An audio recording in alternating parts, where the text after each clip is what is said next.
निकालाचा आशय हा आश्चर्यजनक नाही. हे होणारच होतं.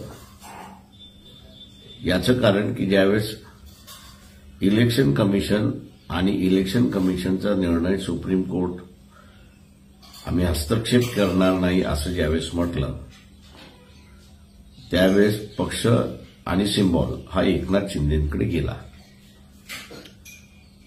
आता जे राहिलं होतं ते फक्त शिल्लक जे आहे तेच राहिलं होतं. शिल्लक काय होतं तर हे क्वालिफाईड आहे की डिस्क्वालिफाईड आहे.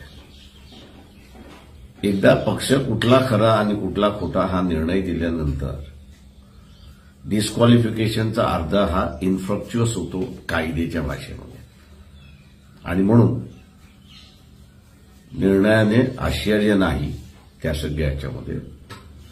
परंतु आमचे मित्र शिवसेना उद्धव गट यांच्या परिस्थितीशी आम्ही असताना सिम्पथाईज करतो, त्यांना धीर देतो.